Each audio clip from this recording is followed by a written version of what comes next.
رات کے آخری حصے میں تہجد پڑھیں یا دعا کریں؟ رات کے آخری حصے میں تہجد کی نماز پڑھنا سب سے افضل بتایا گیا ہے، تو اگر فجر کی نماز سے 1 گھنٹہ پہلے تہجد کی نماز شروع کی جائے، پھر کچھ دیر تک درود شریف پڑھنے کے بعد دعا کی جائے، تو کیا یہ نماز پڑھنے اور دعا کی قبولیت کے لیے بہترین وقت ہوگا؟ اقصی حبیب انڈیا سے جی، سب سے بہترین وقت رات کا آخری حصہ ہی ہے، تہجد کا بھی اور دعا کا بھی۔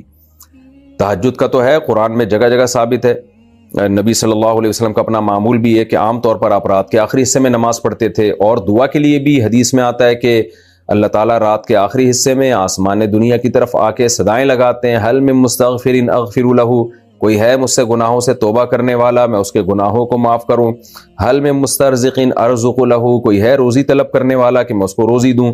تو اس لیے آپ اگر یہ معمول بنائیں تو بہت اچھا معمول ہے، کچھ وقت تہجد میں گزاریں اور پھر باقی وقت دعا میں گزاریں۔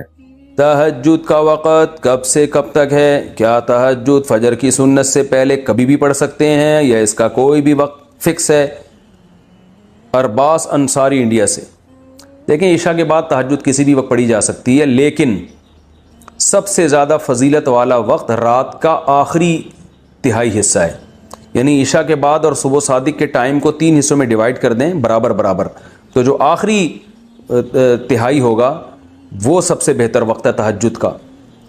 تو وہ نہیں ہو سکتا تو کبھی بھی سونے کے بعد اٹھ کے تہجد پڑھ سکتے ہیں، آدھی رات کو بھی۔ بہتر ہے کہ نیند لیں، سونے کے بعد اٹھنا یہ تہجد کا افضل وقت ہے، اور اس کی بھی توفیق نہیں ملتی تو سونے سے پہلے بھی پڑھی جا سکتی ہے، لیکن سب سے افضل ہے آخری حصہ۔ پھر چلو آخری میں نہیں پڑھتے لیکن تھوڑی نیند لینے کے بعد اٹھ کے پڑھ لیتے ہیں، یہ بھی غنیمت ہے۔ یہ بھی نہیں ہوتا چلو عشاء کے بعد پڑھ لو۔ تہجد کے بعد کچھ دیر سونا کیا سنت ہے؟ راشد صاحب لاہور سے پوچھتے ہیں، جب ہم تہجد کے لیے اٹھتے ہیں اور تہجد کے بعد تھوڑی دیر کے لیے لیٹ جاتے ہیں تو لیٹ جانا سنت ہے یا سو جانا سنت ہے، اور یہ سنت ہے یا نہیں، اس بارے میں رہنمائی فرمائیں۔ جی ہاں بھائی، سنت ہے۔ رسول اللہ صلی اللہ علیہ وسلم تہجد کی نماز کے بعد کچھ دیر ہلکی نیند لیا کرتے تھے، کیونکہ وہ وقت تھوڑا صحیح ہوتا ہے، تو تھوڑی دیر آپ سویا کرتے تھے۔ جب حضرت بلال اذان کہتے تھے، فجر کا وقت داخل ہوتا تھا، تو نماز سے تھوڑی دیر پہلے آپ آرام فرمایا کرتے تھے۔ تہجد میں جہری قراءت، عابد احمد انڈیا سے پوچھتے ہیں، مفتی صاحب کیا تہجد کی نماز جو ہم پڑھتے ہیں کیا اس میں ہم بلند آواز سے قراءت کر سکتے ہیں؟ جی ہاں بالکل کر سکتے ہیں۔ ہر وہ نماز جو اندھیرے میں پڑھی جاتی ہے نا، اس میں جہر جائز ہے، یعنی سورج جب غروب ہو گیا تو سورج طلوع ہونے سے پہلے پہلے جو نماز بھی آپ پڑھیں تو اس میں شرعاً آپ کے لیے جہر جائز ہے، یعنی جہری تلاوت کر سکتے ہیں آپ۔ تو باقی جہری کرنی چاہیے کہ نہیں تو آپ کی طبیعت پہ، اگر آپ کو آواز سے تلاوت کرنے میں دماغ زیادہ لگتا ہے تو پھر جہر کرنا زیادہ افضل ہے۔ تو لیکن اتنا جہر نہ ہو کہ لوگوں کے آرام میں خلل ہو۔ آپ تہجد پڑھ رہے ہیں، پتہ چلا اتنی اونچی آواز سے کہ محلے پڑوس والے بھی اٹھ گئے، یا اپنی بیگم سو رہی ہے وہ اٹھ جاتی ہے، بچے اٹھ رہے ہیں، تو پھر یہ جائز نہیں ہے اتنا جہر کہ کسی کے آرام میں خلل واقع نہ ہو۔ تو میں ان لوگوں سے سوال کرتا ہوں جو عورت کو کہتے ہیں سمٹ کے نماز نہیں پڑھے گی، چوڑی ہو کے مردوں کی طرح نماز پڑھے گی، اور دلیل مانگتے ہیں، تو وہ دلیل اس پہ بھی ہمیں دیں کہ عورت صفا مروہ میں چلے گی دوڑے گی نہیں، وہ اس پہ بھی دلیل دیں کہ عورت رمل نہیں کرے گی۔ ہم جب جاتے ہیں نا عمرہ کرنے، حج کرنے، تو پہلے 3 چکروں میں سینہ اکڑا کے کرتے ہیں، عورت سینہ نہیں اکڑاتی، حالانکہ نبی نے تو سینہ اکڑایا ہے، اور نبی نے فرمایا کہ جیسے میں نے عمرہ کی حج کی ایسے کرو، تو عورت کو بھی آپ حکم دیں۔ نبی صلی اللہ علیہ وسلم نے زور سے لبیک کہا، عورت کیسے لبیک کہتی ہے؟ آہستہ لبیک کہتی ہے، کوئی دلیل نہیں ہمارے پاس۔ عبداللہ بن عمر کا ایک قول ہے، وہ بھی ضعیف سند سے ہے، وہ بھی صحیح حدیث نہیں ہے۔ تبھی میں نے کہا تھا کہ آج کل کے جو نئے نئے اسکالرز آ رہے ہیں نا، اب یہ اجتہاد کر کر کے ہر اجماعی مسئلے کو چینج کریں گے، تو ہمارے پاس کیا دلیل ہے صفا مروہ میں چلنے کی؟